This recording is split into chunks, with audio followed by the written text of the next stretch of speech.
faster than a speeding bullet, I ran until my muscles burned and my veins pumped battery acid. more powerful than a locomotive. An idea is like a virus, resilient, highly contagious.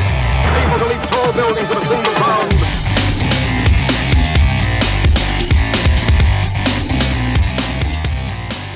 Hey guys, Jared Moon here, and welcome to the Better Humanology podcast. This week, I interviewed Jason Phillips, who's basically a walking encyclopedia when it comes to nutrition. So you might want to get out your notepad and your pen and start taking notes, because we cover everything from macronutrients to ketosis to vegan and how to sift through all the bull crap that's out there when it comes to nutrition. And then, of course, he's going to answer a few questions about becoming a better human being and how he powers through his week. So stick around, listen to this entire episode. And if you don't mind, if you're enjoying these episodes, please head on over to iTunes, leave us a 5-star review and a positive comment. Goes a long way. Thanks for listening. All right, Jason, I'm super pumped to have you on the podcast, man. Welcome to Better Humanology. Thank you, man. Thanks for having me. I'm excited to be here. Excited to hang out for a little bit. Yeah, man, me too. So all the listeners know, and I just briefed you like a split second before we started, but we really like to give challenges. We publish these podcasts on Monday. We like to get everyone's week going in the right direction, and how we do that is by, challenging them a little bit. So I'm going to throw that to you this week. Could you give a fitness challenge for all the listeners? All right, man. One of the worst workouts I've ever done in my life that I think everyone needs to try. Put your body weight on the barbell, squat it for max reps. The goal is 100 reps unbroken. Wow. Okay, yeah, that one's going to be tough. All right, man. And how about, this could be very well be the same one, but how about a mental toughness challenge? Well, that definitely would classify as both, right? Because when I did it, it took me 5.5 minutes. I did go unbroken for 100. Honestly, the mental toughness, I'm going to go completely different. I think the mental toughness, I want people to focus on one thing. I think they need to block out the distractions. They need to focus on the one thing they can do today, right now, in this moment, in today, in tomorrow, and in this week that can move them forward. Stop getting distracted by shiny object syndrome and really just focus on the one thing that you already know can move you forward. That's awesome, man. I'm a huge one thing focuser. I love that. All right, now how about a book recommendation? Book recommendation. Disrupt You. I don't remember the author off the top of my head, but I got that recommendation from Tom Bilyeu, the owner of Quest, and it was a phenomenal book. I do everything on audiobooks. So it was a phenomenal book that I listened to on my last flight. So I'll pass that one along. And what was kind of like the big reason or big takeaway you liked that book so much? I think it was just kind of getting out of the norm. I mean, as people, if anyone out there that knows my story or as they come to learn my story, I've kind of always gone counter culture or counter to what, is typically out there. And I've always tried to hack why things aren't working.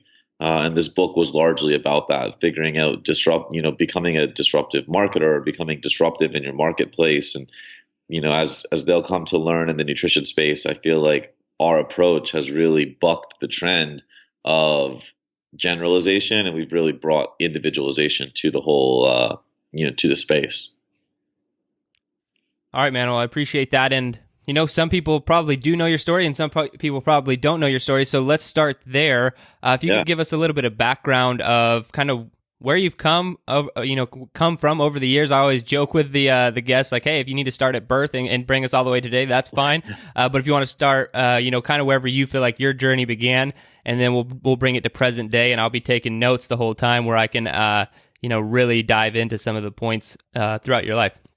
Yeah, man, I'm going to try to not take up the whole podcast on this piece. I feel like there's so many layers, but so long story super short is when I graduated high school in 2002, I thought with everything in me, I was just going to play golf professionally. And, I was a top ranked amateur. So I graduated, and right before my first year of college, I tore my labrum. And I don't think I tore it golfing, but I think, when I went in to do strength conditioning work, I got pinned under like a 95-pound bench press. And that's how we knew it was torn. And it kind of sent me into a downward spiral in my life. I didn't really have an outlook as to what else I would do in life. And, as I was rehabbing, I found myself in the gym setting. I actually started liking the gym setting for the first time ever. And at that same time, I got approached to do some modeling with Abercrombie and Fitch. And that's like every 18-year-old's wet dream. So I was, I was basically floored by the opportunity, but I remember vividly before leaving the store where the modeling recruiter found me, she said, when you send me pictures, make sure you send me pictures of your abs. And I was like, what abs? Right? Like I was a golfer. I ate like chicken fingers or Taco Bell or a combination of both like every single day. And I had zero concept of nutrition. And, I actually thought chicken fingers were a good protein source back in the day. Like that's a true story. And, so I started asking around and finally my pediatrician at the time, who was a close family friend, he said, make sure he said, read the magazines, like read Men's Health, Men's Fitness. He's like, it's all nutrition. Just read the articles on what to eat. So I started reading them, and all I was reading was don't eat this, don't eat that, don't eat this. And before I knew it, I wasn't eating. And then somebody told me to do lots of cardio. And so I did lots of cardio. And, fast forward 6 to 8 months, I had a very terrible relationship with food. I was afraid of virtually every food out there. So I was starving myself. I was doing probably upwards of 90 minutes of cardio per day at a pretty high intensity. And I had the testosterone of a, 80 or 90-year-old male because I had developed full-blown anorexia and was not fueling myself. And so that was pretty much the low point of my life. I couldn't hold a job because of the hormonal impact of what I was doing. I really couldn't stay awake after like 1 p.m. And it landed me at Gold's Gym, opening up the gym from 5 a.m. to 11 because it was the only hours I could work, and it was a setting I actually enjoyed. So it was the best of every world. Fortunately, when I was there, one of the trainers kind of figured out what I was doing and slowly helped me out of it. I did end up overcoming anorexia and changing my major from business at the time to exercise science with a concentration in fitness and nutrition. I went to Florida State, finished that degree, and that's actually what sent me in the direction that lands me where I am today with you, my man. That's an incredible story, and there's a lot on it that I'd like to touch on, but I want to just go a little bit further into what exactly, like, what are you doing today? What do your days look like today? Now that you've been in this world for a long time. Yeah. So as I came out of the eating disorder, I recognized that the one thing I wanted to do was I wanted to kind of pay it forward, and I wanted to actually help people overcome what I had overcome. And I recognized that nutrition could really be a game changer in life. Not only was I eating better, looking better, lifting better, but I just felt better in life. And so I started, doing small time nutrition consulting, and never really thought that it could be like a viable business model or that I could really ever help enough people to make it my only job. So I always kind of dabbled with it on the side. But about 3 years ago, I really fully committed and decided this is it. This is the only thing I want to do. And, that's actually where Jason Phillips Nutrition and Driven Life Nutrition was born. So today, present day, I do own a company, and we've got 10 nutritionists that work for me. And we help a little over 700 people right now worldwide reach their health and fitness goals. Now, obviously, a lot of people know me because of CrossFit, but we're not limited just to CrossFitters. I've got athletes in the UFC, NFL, NHL, and we've got the weekend warrior that doesn't even work out. So it's my days are spent helping individuals just find a better them. That's awesome, man, and that's perfect to have you on the podcast. Now, I want to go back to something you said that maybe kind of sparked your anorexia, was the fact that you're reading all of this information and you're really just getting scared of food because everyone's saying don't eat this. And to be honest, I don't feel like times have changed that much as far as if you're getting all of your information from whatever the news and like the magazine aisles and the grocery stores and stuff. It can be pretty easy, or even reading on the internet, pretty easy to be terrified of food. How do you go about combating this fear of food? Because I know you probably saw it, like it just recently came out. The whole USA Today is like, coconut oil will kill you, right? And all of these things. And so people are just so confused on what to do. How do you go about staying away from the misinformation? What's good information? What's bad information? And all that? Yeah, it's actually really funny. I wrote an article last night that'll be on my blog this week. And, actually we talk about the path to success is actually it's very little about collecting more information, and it's very much about starting with application. And I think that number one, like you just mentioned the USA Today thing, and it brought about, two distinct things. One, the media is all about fear mongering, right? And there's always an agenda. There's always an agenda with media anyway. And so they're going to put something out. There's a hidden agenda.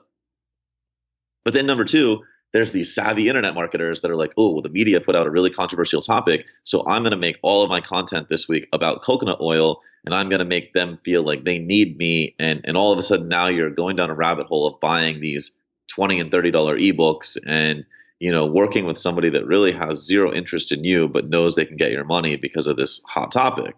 So there's kind of like two layers to media that I think people are now having to combat. It's really scary. You're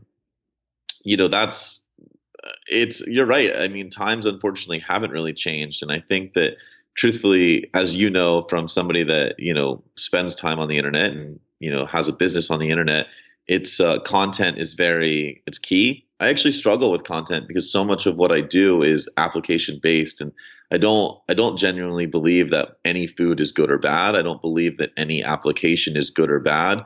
But I think that the individual has to be assessed.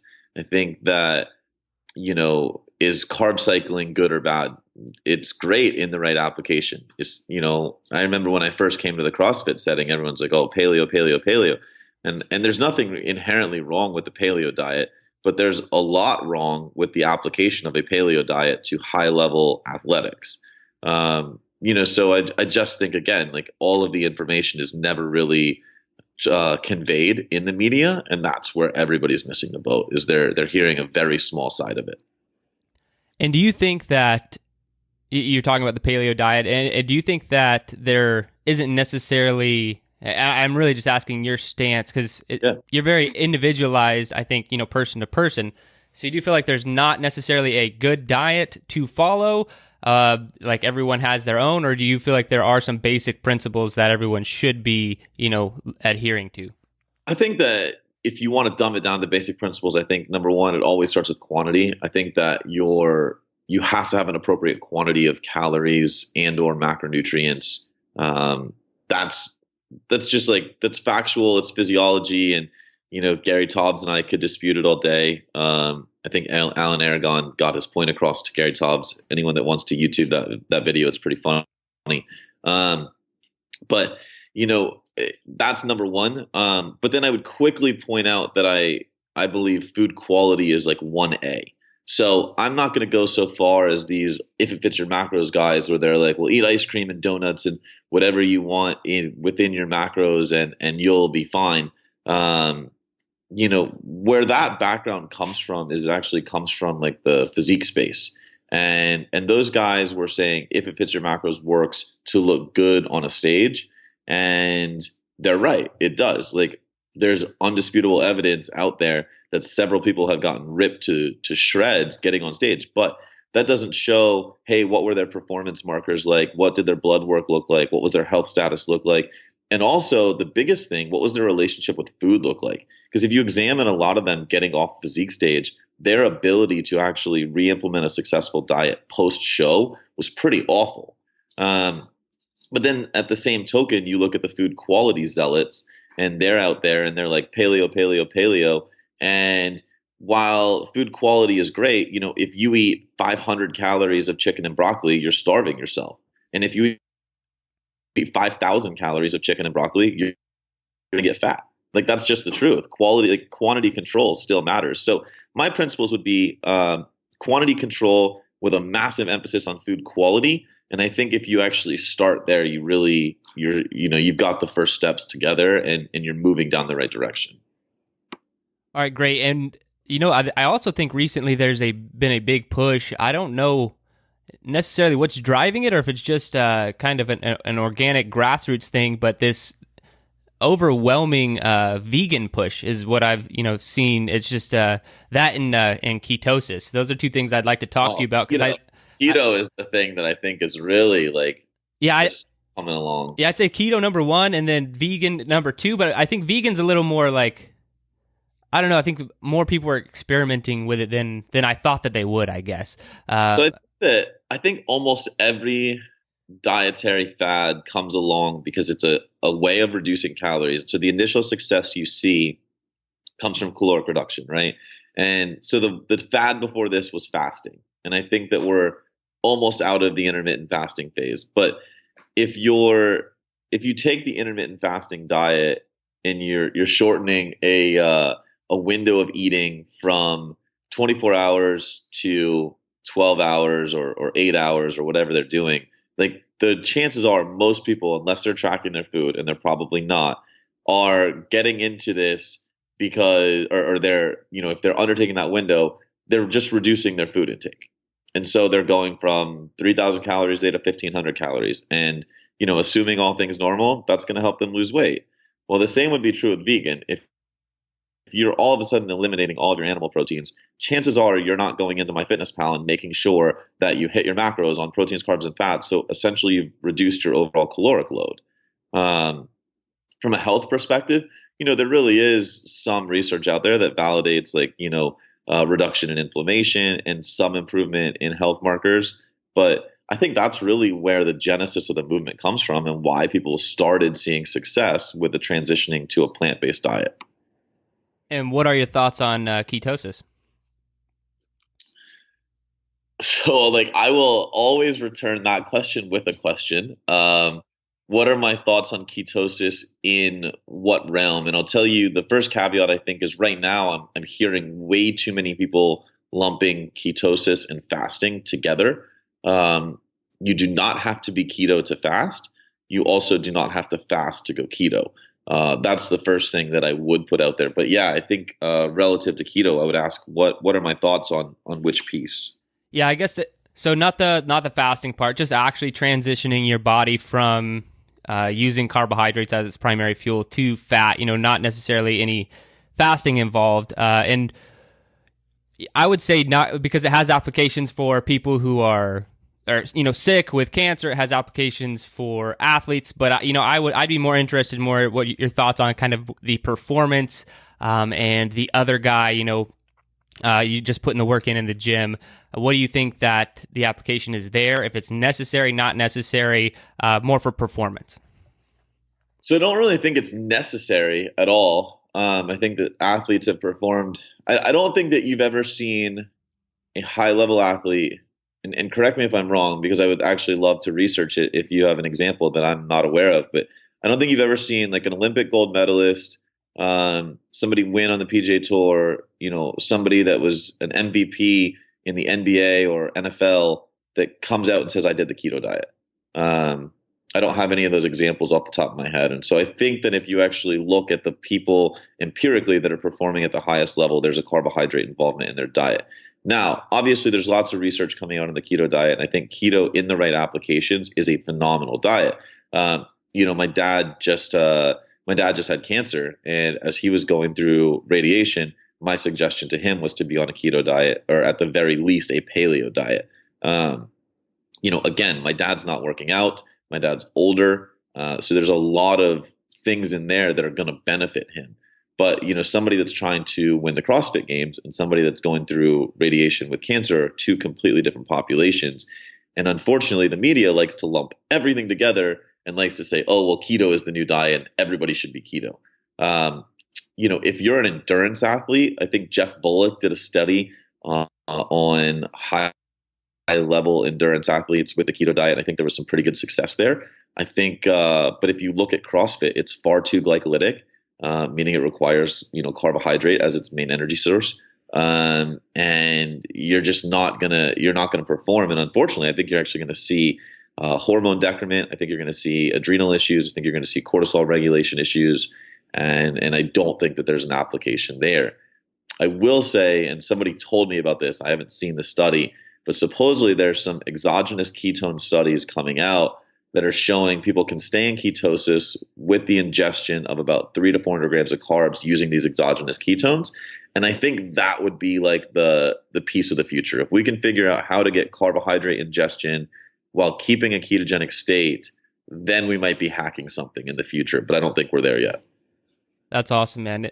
I think that'd be really cool if we do get there. And just to kind of let you know, my stance on nutrition is, and this has been a long journey for myself too, is I'm getting more towards kind of what I mentioned at the beginning of the podcast, is things being way more individualized.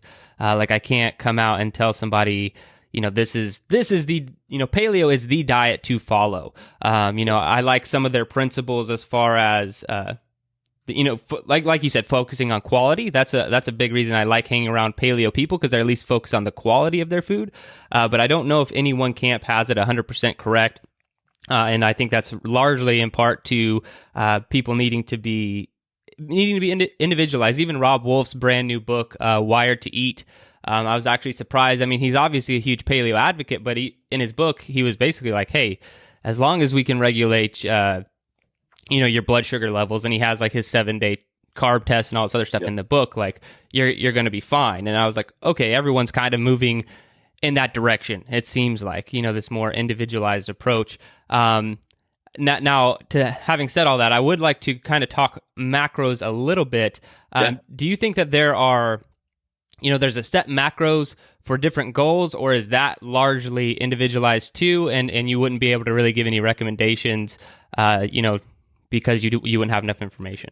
I mean, we can give some generalities, but I can give you some examples of how people change. I mean, I think there's definitely some principles to be followed at different times of the year.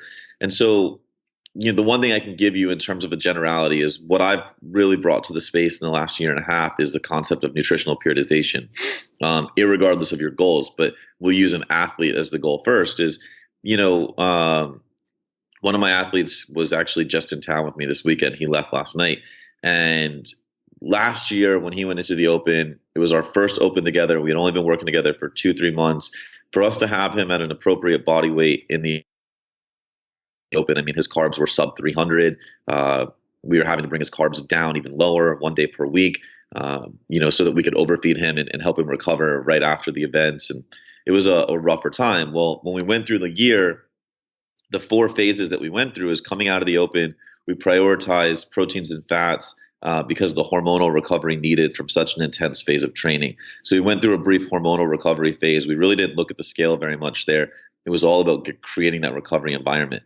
Then we transitioned to the off season. The off season for him was about controlling body composition. It was about getting stronger. So again, proteins and fats were emphasized there. Carbs were a little lower because he wasn't doing a ton of energy system work. So we were able to keep his body weight down, recomposition him. And then as we moved into what I would call preseason, where he's starting to put energy system work back in, that's where we start transitioning carbohydrates back into the diet. In that phase, we actually saw a hyper response from a metabolic standpoint. So his weight started coming even lower. So that when he was able to go into this past Open, which we would call in season, we actually had his carbohydrate count at close to, it was usually ranging from 480 to 500 grams a day, which was just about double what he consumed the year prior. So I think that generally speaking, if you know your goals, you know the phase of the year you're in, and you know what's to come, I definitely think that you can at least generalize what the macro breakdown might look like. Obviously, specific numbers are going to be relative to the individual. You got to know the metabolic history. You got to know them as a person. I think that's what really is overlooked in this whole thing. And we could sit here and we could talk all day, macro, prescription, protein, carb, fat. But what if somebody, comes to you and they're like, I have to have a date night? And that completely changes the game in terms of prescription. Yeah, and I think that's really important to focus on that whole person concept. And like you said, that athlete consuming nearly 500 grams of carbohydrates is going to be very different from someone who sits at a desk all day and, they don't really have an in-season, off-season. Yep. But one thing I want to talk about a little bit more about that specific athlete. So you said in the strength was it the strength phase you were lowering the carbohydrates, and then once you got more into different phases of energy system training, that's when you started to increase the carbohydrates? Is that correct? Yeah, that's how we did it. And so what I like when I look at off season as a CrossFitter, we're looking at strength, but we're also we call it strength and skill acquisition. But in that phase, we're also looking at body composition. So for him, his biggest priorities, he needed absolute strength, but for him, he actually needed relative body strength more than anything. So he needed to basically keep his strength at a lower body weight. And with that, obviously, his relative body strength came up. So proteins and fats were prioritized. He wasn't doing tons of glycolytic work. And that's what allowed him to support his strength levels. Calories were kept relatively stable. So it got him a little bit leaner, allowed him to keep his strength. Okay, great. I just wanted to write that down. I love learning from some of the best in the industry, to better help my athletes. And No doubt.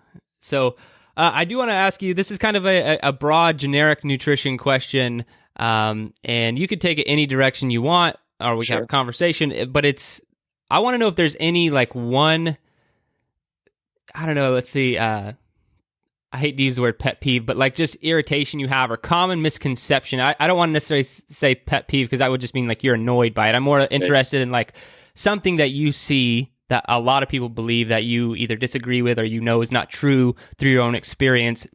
And the main reason I'm asking this question is because, a lot of people listening to this podcast are not, in this industry focused on learning this stuff day in, day out, like you and I are. So is there any one thing that you see that you wish people knew about nutrition that we could kind of bring home a little bit more?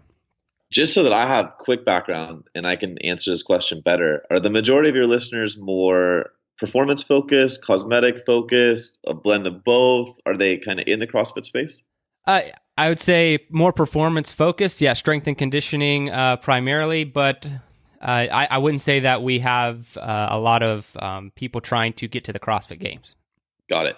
Okay, so I think that the biggest misnomer, and I won't call it a pet peeve, but I think this is something where I have to do a lot of education with clients, is performance and cosmetics in terms of improvement are not synonymous. And so when I send out an intake form to a client, the very last line says, please describe your goals in detail. And I get very frequently, lose weight, get stronger.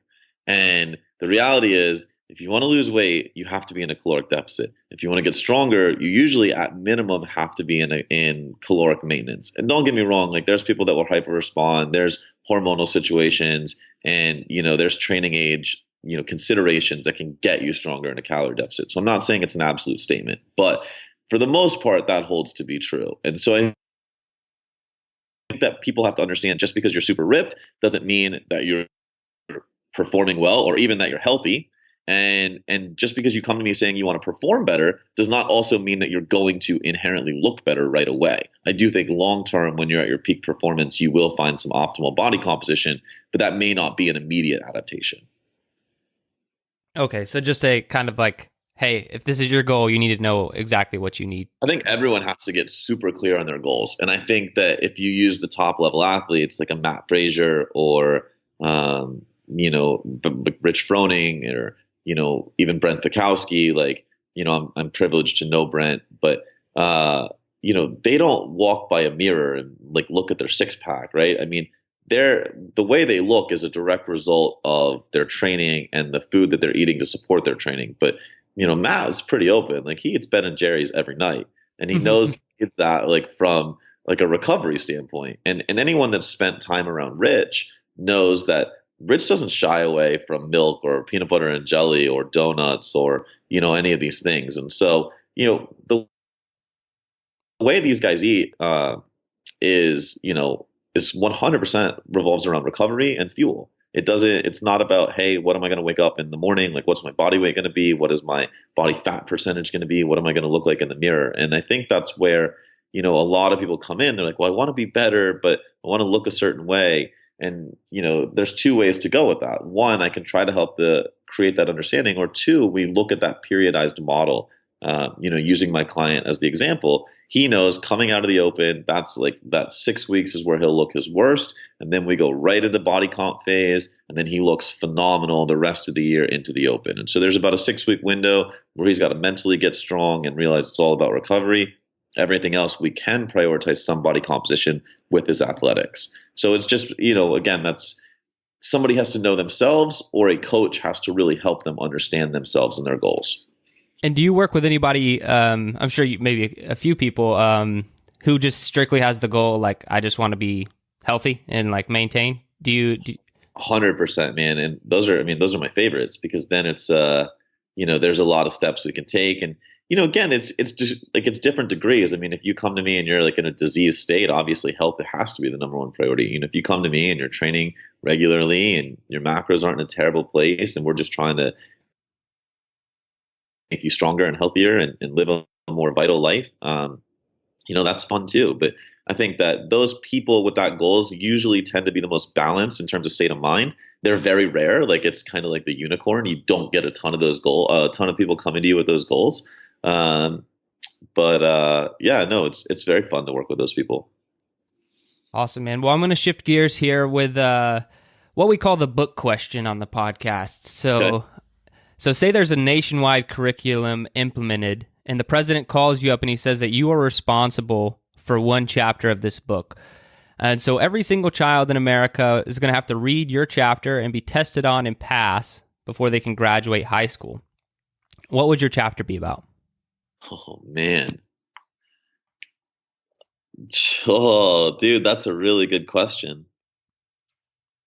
I don't know if I can like articulate it in one simple subject, but I think the crux of everything I do comes down to application. So I think to kind of spin it and not to circumvent your question here, but what I think is wrong with the education system is a lot of what we're learning is not practical. And so you start to see on social media right now, there's all these like memes coming out. And I vividly remember one like last week. It's like a parallelogram. I'm so glad I learned about parallelograms in school, because when I have to submit my taxes, that's a part of it, right? Or something to that degree. And I think that so much of what we learn, and then it might be practical to a specific career, but it's not really practical to life and being successful. And they're not teaching financial accountability at a young age. They're not teaching how to manage taxes. And I think that those are things that kids should actually be learning. I mean, we live in a very entrepreneurial world right now.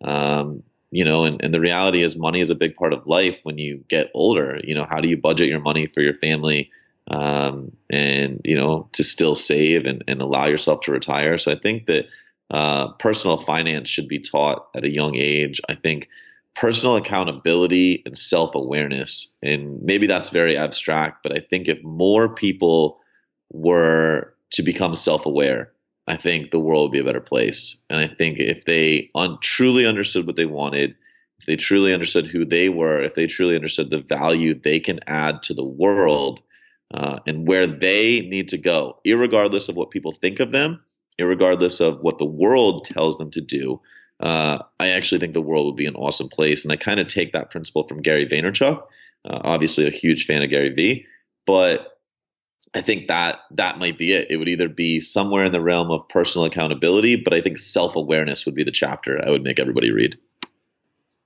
Yeah, I think that would be an incredible chapter. And let's talk about self-awareness for a little bit more. Is that something that you work on personally? Do you feel like that has come to you naturally?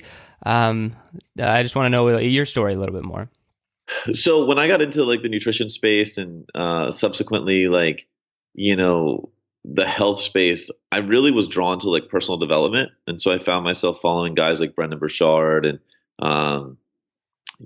Craig Ballantyne, and I quickly learned the value of self-help. And I don't mean self-help in like the woo-woo way of, all these like positive mantras and all that shit. But I mean like really having like a value of yourself. And as I've come later in my life, I've kind of found Gary Vaynerchuk, really followed Gary Vaynerchuk closely, studied him closely. I've had the opportunity to have dinner with him, and I really genuinely believe if you can learn to maximize yourself, know yourself, understand yourself, and block out all the noise of what society says you should be doing or should not be doing. When you wake up in the morning, deep down inside what you should and shouldn't be doing. And if you follow that, and you block out what people think of you or tell you to do, I think that you'll find a lot of success. I wouldn't say it's come natural to me, but it's definitely something I found and something I've resonated with in the last several years. One thing I wanted to talk about, just looking at my notes here, that kind of go along the same lines is things I've noticed you mention, application, actually doing rather than just, learning or knowing about, and then also focusing on that one thing. And what's funny, I think that you and I are similar in a lot of ways, especially the one thing. So at the very end of this podcast, I asked the question, which is your best advice for becoming a better human. And I'll ask you when we get towards the end, but it's funny, my answer has always been in the vicinity of focusing on one thing. Yep. And what I'd like to know, because you are an entrepreneur, have very successful business, a successful health and fitness professional. How has the one thing, focusing on one thing helped you, if it has at all, or maybe it's something you stumbled on recently? Has it helped you succeed, in this business world, entrepreneurship?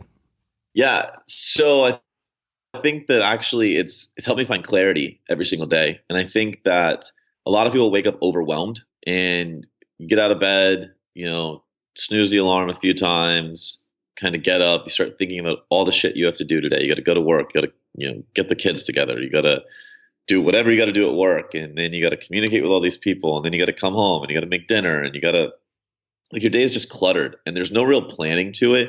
And the fact that there's no plan has actually made it even worse, because now when something comes up, it seems exponentially more imposing relative to the fact that you didn't have a plan for it. You don't know how you're going to handle it. And so all of a sudden you're a little more sympathetic in terms of nervous system.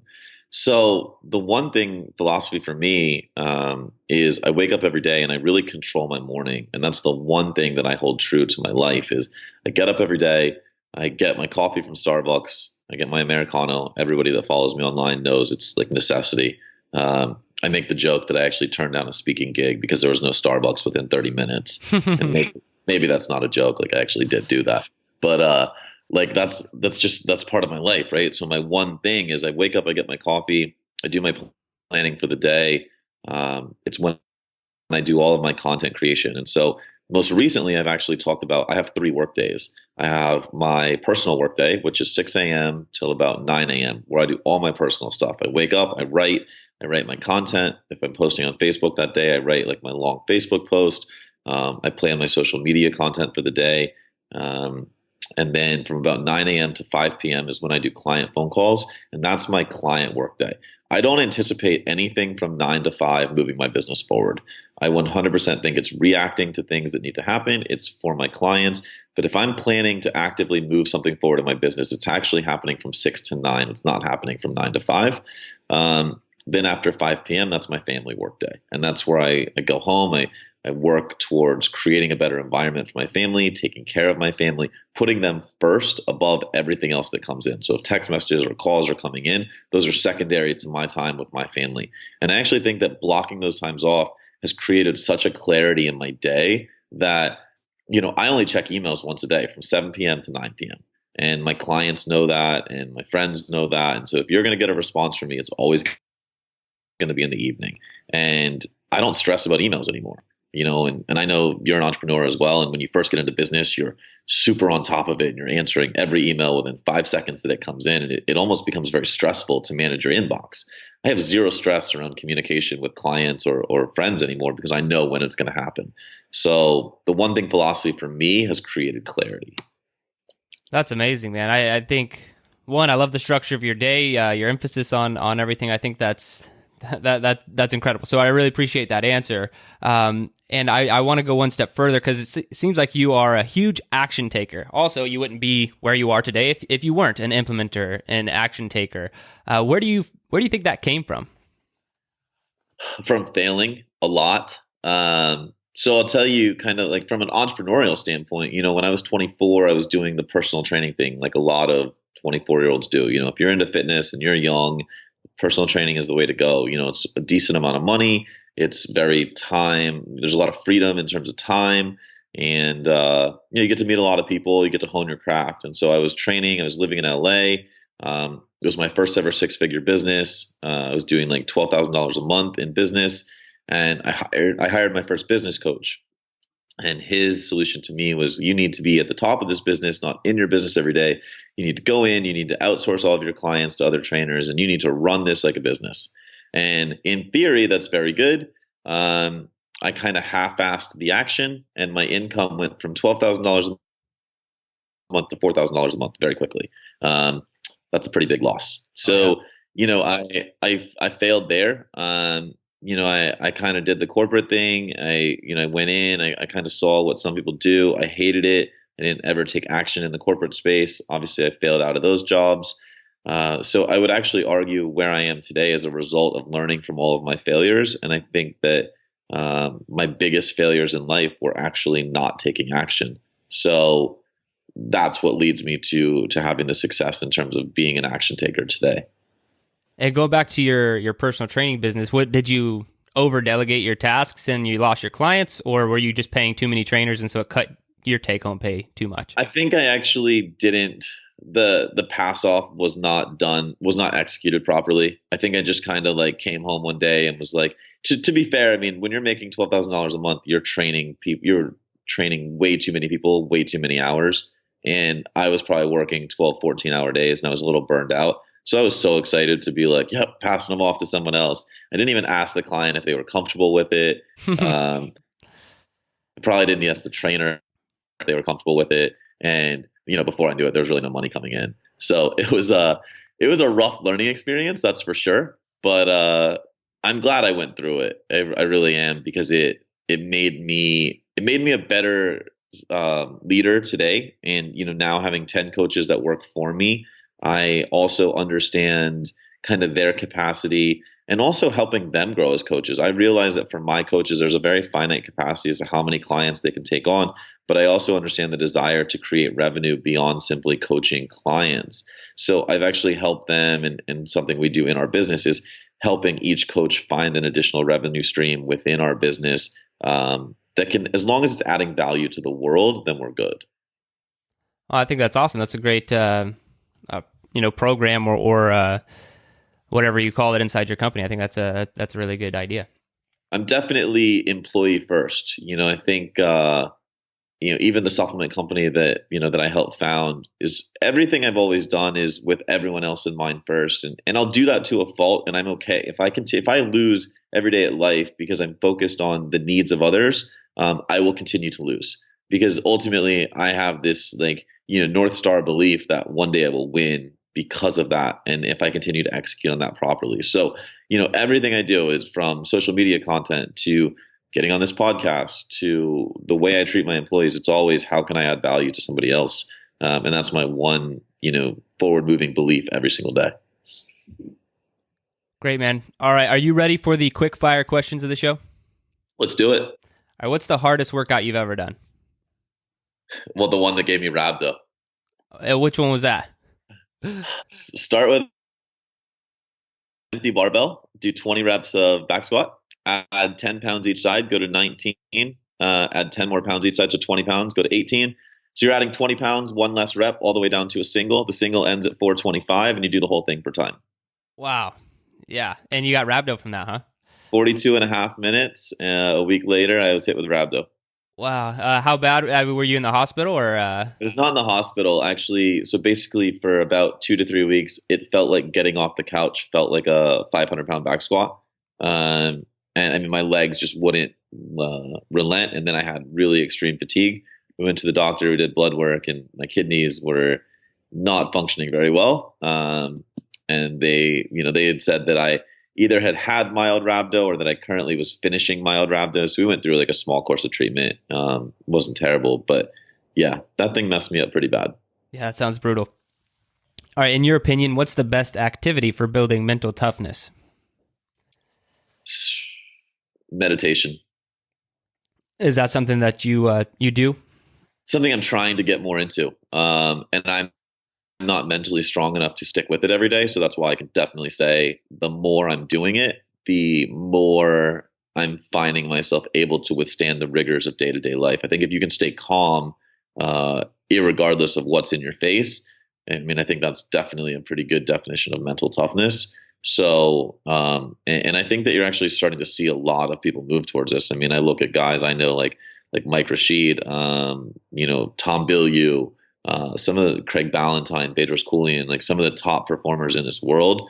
They're all meditating now, and that's really where I started to pick it up. I became a believer, and it's hard as hell, man. Like my mind does not turn off, and so for me to actually shut down for 20 minutes in the morning, it's one of the hardest things I've ever done. Yeah, man, it's tough. All right, if you could, well, actually, I want to go back one just real quick. So, are you a morning routine type of guy? I know you said your morning kind of controls your day, but do you have like a from 6 to 9? You're focusing on moving the business forward, but do you have like a pre-6 like a morning routine that you're doing on a daily basis? I would say the first 45 minutes of my day every day are relatively structured. Yes. Okay. All right. All right. Next question: if you could have only one piece of equipment to train with for the rest of your life, what would it be? Oh, if I say a barbell, do I get plates with it? Of course. Probably a barbell. Okay, great. All right, man. Now the question of the show, and it's 100% open-ended. What is your best advice you have for becoming a better human? I think we touched on this already with the chapter in the book. It would be become self-aware. I think know yourself, know what you genuinely want to do. Don't give a shit what other people think. And go chase that. And when I got into the nutrition space, my model is very individual intensive, and every quote unquote guru out there told me I was wrong. They said you can't, it's not sustainable. They said there's no way you're going to be able to scale that. You'll be working every day the rest of your life. And I knew intrinsically I only know how to help people one way. That's with a very close coaching model. And I only want to do one thing, and that's help people. And so I blocked out the noise. I did it. And here we are today. We have a coaching company that, like I said, services a little over 700 people. I've been able to provide 10 people underneath me with a sustainable income that they can now feed their families with. And, it's one of the most rewarding things I've ever done, and that I continue to get to do. So I think everybody needs to take a step back. They need to stop listening to society, and they need to start listening to themselves. I think that's great advice. And one thing I wanted to touch on, just from a business perspective, is lately I've been listening to the podcast Masters of Scale. Have you heard of that? I haven't. Okay, so it's a really phenomenal podcast. I mean, they've had people like Mark Zuckerberg on there, the founders of Airbnb, like every big company that you can think of. And the whole point of the pod, and the guy, I can't believe I forgot the host's name, but I mean, he was like one of the co-founders of PayPal.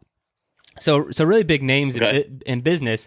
And because I've heard a lot of what you just heard in my business. They're like, hey, a lot of the things you're doing, it's not going to scale, too much personal attention here. You're spending too much time on Skype talking to people, so on and so forth.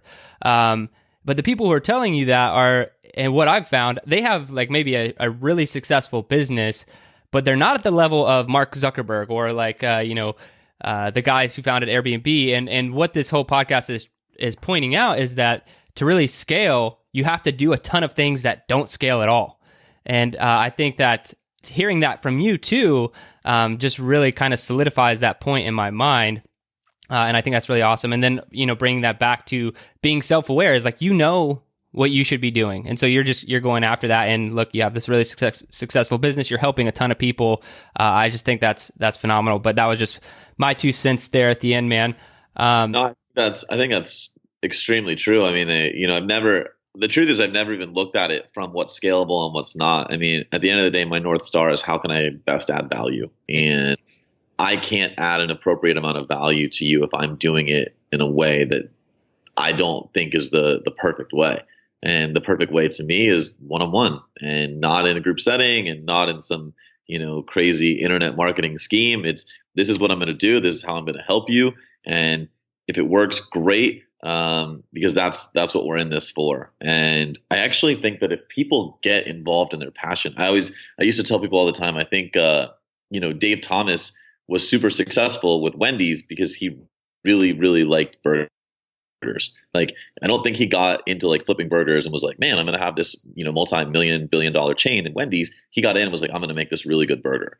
And if you look at all the really successful people in the world, their idea didn't start as a business idea. It started as a personal idea that really resonated with them. And I think that's where people get misconstrued. If you go to people and you're like, well, how are you going to make $1 million? And they instantly start spouting off these, business ideas. How many of those ideas are they really interested in? Like, would they actually want to wake up and grind 20 hours a day every day for? And the answer is probably very few of them. But if you wake up and you're like, this is what I want to do, and this is how I genuinely can help somebody, screw the money will come. Just get in there and do that work. And I think that you'll find yourself in a far better position. That's great, man. All right, so I'm sure a lot of people are going to want to know more about where they can find your information about you, services, so on and so forth. So where would you like to send people if they're interested in learning more about you? Yeah, so we got a couple cool things going on right now. Number one, Jason Phillips Nutrition. Phillips is with 2 L's, is the website. That's where all my blog content goes. That's where you can apply for coaching with myself or my staff. So I'd love for everyone to end up there. The other cool thing I'm doing right now is I'm actually vlogging a 16-week cut. So we're just finishing up week 2. Today is actually the start of week 3. And I think a lot of people are have misconceptions around what it looks like to really get ripped, and to actually hold on to performance. And so I'm showing people a window into my everyday life, what I'm eating, the mental struggles, how I'm balancing it with life. And so we're doing that on YouTube right now. And that would be youtube.com/Jason Phillips Fitness. So, anyone that wants to check that out, I would love to have them. Obviously, find me on Facebook, Instagram, send me a private message, send me a DM. I reply to every single message I get, and it's me, it's not an assistant. So feel free to hit me up. I love communicating with people. I just look forward to it. Awesome, Jason. Well, I appreciate all the information that you gave us today. And for everyone listening, I will link to everything that he just mentioned in the show notes and make sure that it's really thorough and you can get access to any of that stuff. But other than that, Jason, thank you so much for being on the show. Dude, thank you for having me. I had a blast. I appreciate it.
Your best. Losers always whine about their best.